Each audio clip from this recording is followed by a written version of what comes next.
Hello guys, Michael here from Xcub 60cc Hangar 9 build and review build number part 7. As I promised on the previous video, I will be showing you guys an update on where the build is.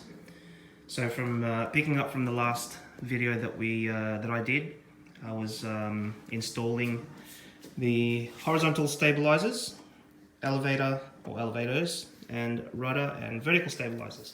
They are now installed and connected to their allocated rods. Now inside the airframe, these rods do crisscross. So the right side elevator is controlled by the left side servo, and the left side elevator is controlled by the right side servo. So the way they work, just to show you guys how they do function, just quickly turn on the transmitter.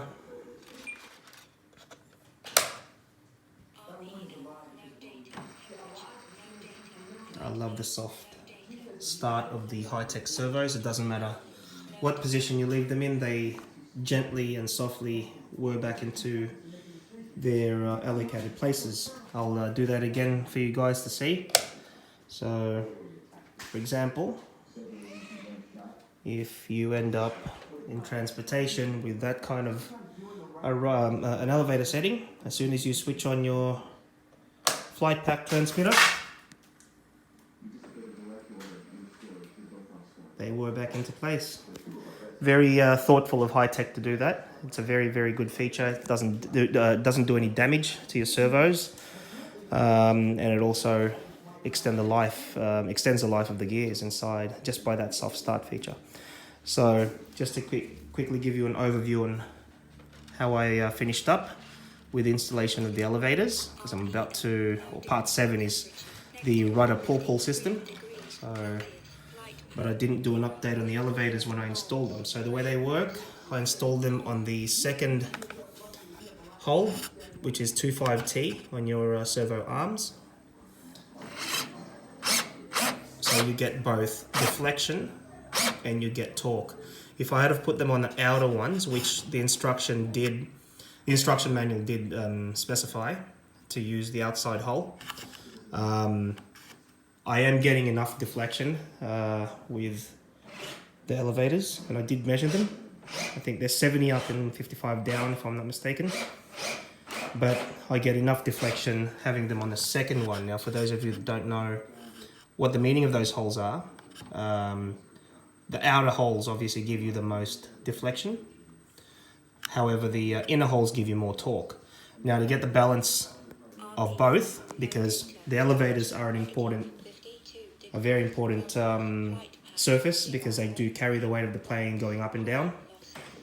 I wanted both torque and I wanted deflection to have the best way of controlling the aircraft in the air. So having them on the second hole means I get the most torque that I can get out of my servos with the most deflection as well. And obviously I'll be setting up dual rates along with that once I set up the plane for its maiden flight. Now on to the reason for this video, and the reason for this video is the rudder pull system.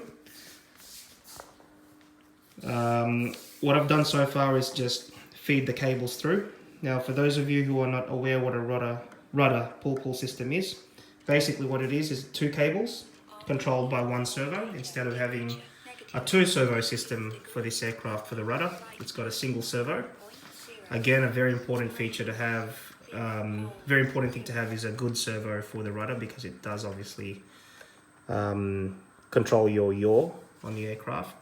Those of you who do a lot of 3D flying or aerobatic flying, you will depend a lot on your rudder, so it makes sense to invest on a good servo. Now I went the same servo for every surface, so I didn't skimp on the servos, but for what the budget allowed, I did get the best that I could.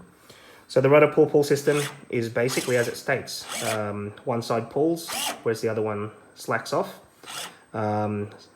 Basically it pulls one to the right, one to the left.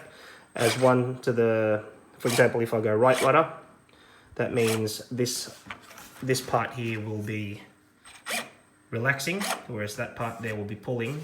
Therefore, when the cables are connected, it will pull the rudder left to the right. So that's basically the meaning of a rudder pull system. Very straightforward thing to fit. It wasn't a hard task at all to feed the cables through, connect the ball links, tighten them up, balance the servo. Everything will be rebalanced as well again just before we do the maiden. But it's coming along just fine and going along as fast as I can now actually. So once the rudder is connected, those pull systems or the pull cables will pull left or right, which means the rudder will be deflecting left or right. So that's the meaning of the pull system. So that concludes this video. The next step will be, after this will be the engine. I'm still waiting for the electric starter, onboard electric starter. So I don't think I have to wait for that to actually mount the engine on and do a bit of test mounting and cutting the cowl and stuff like that. So I'll be doing that even before the electric starter comes. I just won't be starting the engine until the electric starter comes. I'd like to have the first crank of the engine to be from the electric starter, as that's the whole reason for actually buying it. So I'll have to do another video once that comes. So until then, thank you very much for watching once again. Please hit subscribe if you like the videos, comment if you must, whether they're positive or negative. And until the next video, Michael signing out.